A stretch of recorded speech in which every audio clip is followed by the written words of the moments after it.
How would you assess the scale and the severity of this disaster, ma'am? Well, severity is quite high because as far as I can read, I can see that more than 200 are supposed to be missing, in which I can read that over 100 are Indians.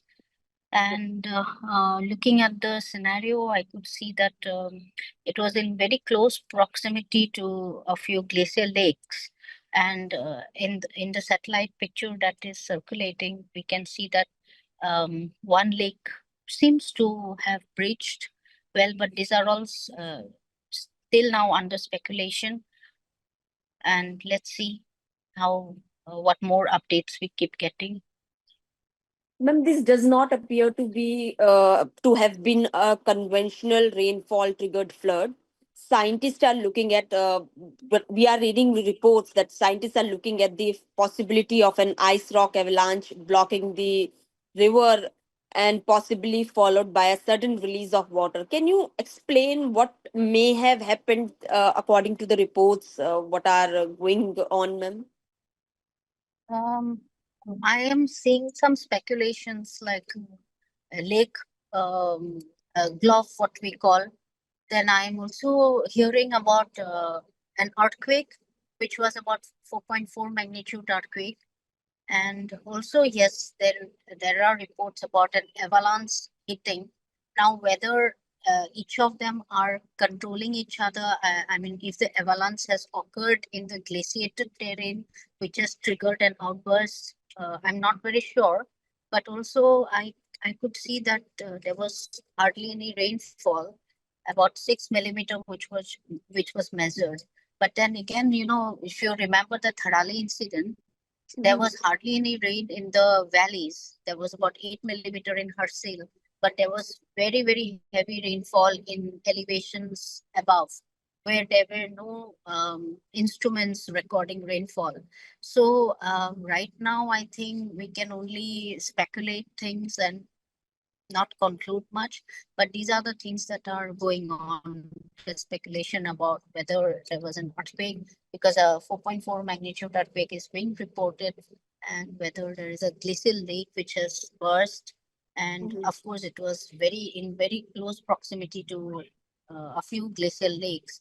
And if you saw the satellite data, it does show that one lake appears to have burst and also an avalanche.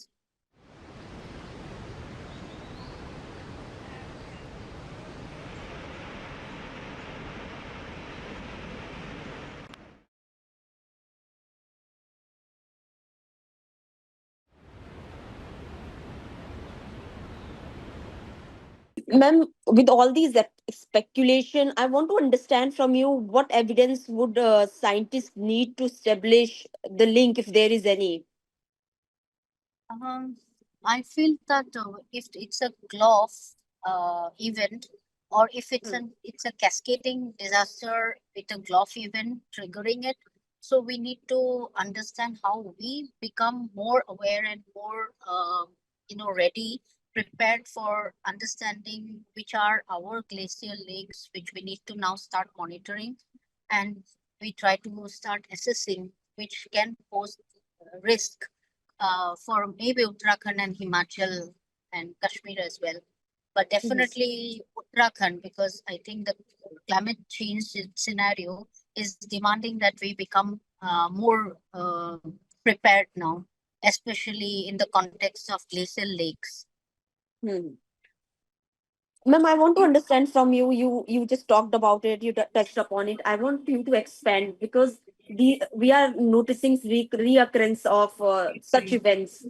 And does this indicate that Himalaya is becoming increasingly vulnerable to sudden floods? And how urgently do Nepal and India and other countries need to strengthen the early warning systems and take the measures, other measures?